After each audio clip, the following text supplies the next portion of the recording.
तो हम लोग देख रहे हैं rich dad poor dad book. पिछले वीडियो में हम लोगों ने देखा था कि इतिहास अपने आप को दोहराता है। यह भी हमने सीखा था कि बचपन में ही बच्चों को पैसे की समझ देनी है और स्कूल टाइम से ही बच्चों को पैसे की समझ देनी है, मतलब स्कूली शिक्षा में ही पैसे की समझ बच्चों में डालते जानी है, ताकि वो लोग आगे चल के बहुत अच्छे तरीके से अपने लाइफ को जी सके और कोई गरीबी में ना मरे या फिर उन लोगों के सामने पैसे को लेकर के कोई परेशानी ना हो जीवन में। इसलिए बचपन से ही उन लोगों में पैसे की समझ देनी है। इन सभी बातों में चर्चा होती है और इन सबसे हम लोग काफी कुछ सीखते हैं। और आगे फिर हम लोग देखते हैं कि आगे हम लोगों को क्या सीखने को मिल रहा है। देखा कि स्कूल में ही बच्चों को पैसे की समझ देनी है। इसी में माइक पूछते हैं, परंतु हमारे यहाँ बिजनेस स्कूल भी है। माइक ने पूछा, क्या आप मुझे अपनी मास्टर डिग्री के लिए बिजनेस स्कूल जाने के लिए प्रेरित नहीं कर रहे हैं? हाँ, अमीर डैडी ने कहा। वो पूछते हैं, क्या आप हमें, बिजनेस स्कूल तो हमारे यहाँ है ही, क्या आप हमें वहाँ जाने के लिए तो प्रेरित नहीं कर रहे हैं? तो अमीर डैडी कहते हैं, हाँ, लेकिन परंतु अक्सर ऐसा होता है कि बिजनेस स्कूल ऐसे कर्मचारियों को प्रशिक्षित करते हैं जो परिष्कृत बिन अकाउंट्स होते हैं। ईश्वर ही मालिक है। जब कोई बिन अकाउंटर बिजनेस संभाल ले, वे सिर्फ संख्या को देखते हैं, लोगों को निकालते हैं और बिजनेस का गला घोट देते हैं। मैं जानता हूँ, क्योंकि मैं बिन अकाउंटर्स से काम लेता हूँ। वे सिर्फ इतना ही सोचते हैं कि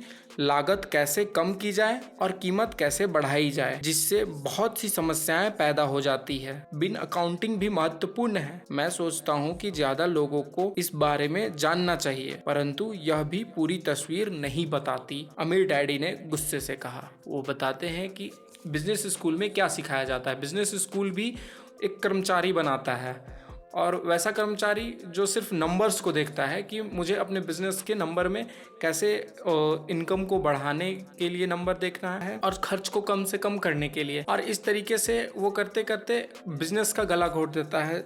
कहते हैं कि बिन अकाउंटर्स भी पूरी तरह से बिजनेस नहीं संभाल सकते हैं, क्योंकि वह भी एक कर्मचारी ही होते हैं।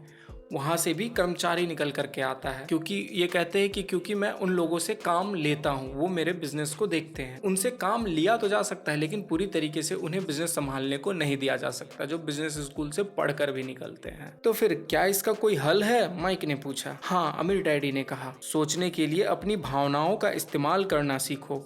अपनी भावनाओं के बहावे में आकर मत सोचो। जब तुम लोग मुफ्त में काम करने के लिए तैयार हो गए थे, तो तुमने अपनी भावनाओं को काबू में रखना सीख लिया था। तभी मैं समझ गया था कि तुमसे उम्मीद की जा सकती है। जब मैंने तुम्हें ज्यादा तनख्वाह का लालच दिया, तब तुमने एक बार फिर भावनाओं की बात नहीं मानी। तुम ताकतवर भावनाओं के बावजूद सोचना सीख रहे थे। यह पहला कदम था। तो कहते हैं हमें काम लेने के लिए या अपने बिजनेस ग्रो करने के लिए अपनी भावनाओं पर भी काबू पाना आना होगा। अपनी भावनाओं पर बहकर नहीं डिसीजन लेनी है, अपने भावनाओं के अकॉर्डिंग सोच समझ करके डिसीजन लेना है।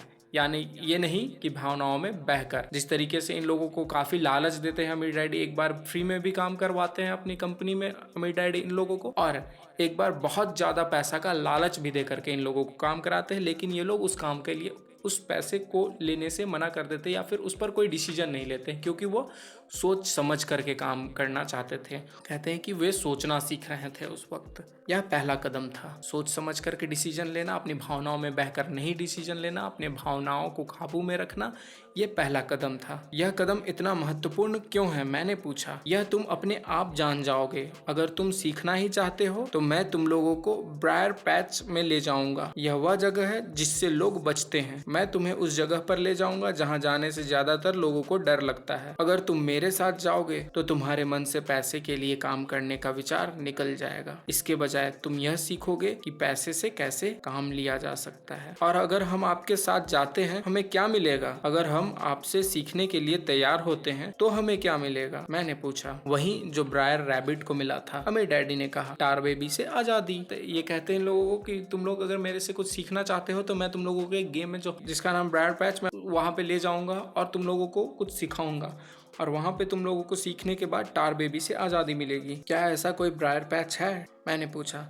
हाँ, अमीर डैडी ने कहा, डर और लालच ही ब्रायर पैच है। अपने डर से पीछा छुड़ाकर, अपने लालच का सामना करके, अपनी कमजोरियों और ज़रूरतों को पहचान कर ही हम बाहर निकलने के रास्ते तक पहुंच सकते हैं। और बाहर निकलने का रास्ता हमारे दिमाग से होकर गुजरता है, सही विचारों को चुनने से। विचारों को चुनने से? माइक ने आश्चर्य होकर पूछा। हाँ, इस विचार को चुनकर ही, हाँ, इस विचार को चुनकर ही हम क्या सोचेंगे, बजाय इसके कि हम अपनी भावनाओं में बहकर लगातार प्रक्रिया करते रहें। अपनी भावनाओं में बहकर प्रक्रिया मतलब काम नहीं करते रहना है, बल्कि हमें सोच समझ करके काम करनी है। सुबह उठने और काम पर जाने से ही आपकी समस्याएं नहीं सुलझ जाती, क्योंकि बिल चुकाने के लिए पर्याप्त पैसा न होने का डर आपको सताता रहेगा। सोचने से आपको खुद से एक सवाल पूछने का समय मिलता है। जब हम लोग किसी भी चीज़ पर सोचते हैं तो खुद से सवाल पूछने का हमें मौका मिलता है, और जो भी हम लोग काम कर रहे हैं उसे रुक करके देखते हैं कि इससे हमारी ज़िंदगी में क्या बदलाव आ रहा है और क्या फ़ायदा हो रहा है या क्या नुकसान हो रहा है। इन सभी चीज़ों को हम लोग देख पाते हैं जब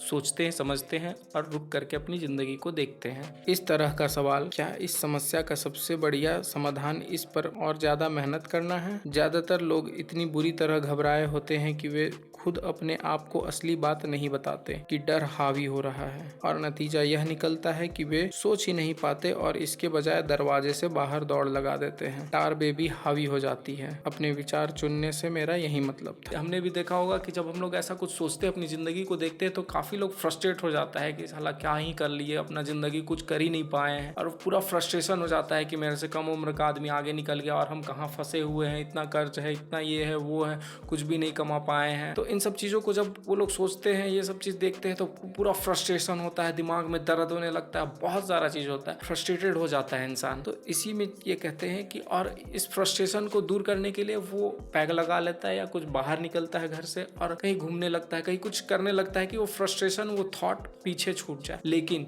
वो हमारे साथ साथ चलता है, उसका समाधान हम लोग नहीं निकालते हैं, बल्कि उससे दूर भागने का कोशिश करते हैं। इस पे यही बता रहे हैं कि हम लोगों को बेसिकली देखना है कि हम लोग क्या कर रहे हैं। अगर उससे फ्रस्ट्रेशन हो रहा है कोई बात नहीं, फिर भी हमें रुक करके देखना है और उसका परमानेंट सॉल्यूशन निकालना है। ये नहीं कि तुरंत से दौड़ लगा दिए, उसके पीछे भागने लगे और फिर दौड़ लगा के मतलब तुरंत काम करने लगे, ज़्यादा मेहनत करने लगे ताकि बहुत पैसा आएगा और हम लोग अपने फ्रस्ट्रेशन से, अपनी परेशानियों से दूर हो जाएंगे। तो ऐसा नहीं है, हमें सोच समझ करके परमानेंट सॉल्यूशन पर काम करनी है। पर हम ऐसा किस तरह करेंगे, माइक ने पूछा। यही तो मैं तुम्हें सिखाने वाला हूँ, मेरे डैडी कहते हैं, और ये हम लोग नेक्स्ट वीडियो में देखेंगे कि हम लोग ऐसा किस तरह कर सकते हैं। तो इस वीडियो में इतना ही। इस वीडियो में हम लोगों को सीखने को मिलता है कि अपने भावनाओं पर काबू रखना है, अपने भावनाओं पर बहकर काम नहीं करनी है। डर और लालच दो फंदे हैं जिससे पूरा जाल बिछा हुआ है, तो इससे कैसे बचा जा सकता है और अपने अंदर फ्रस्ट्रेशन से कैसे बचा जा सकता है, इन सब चीज़ों के बारे में आगे के वीडियो में बताएंगे। तब तक के लिए बने रहें।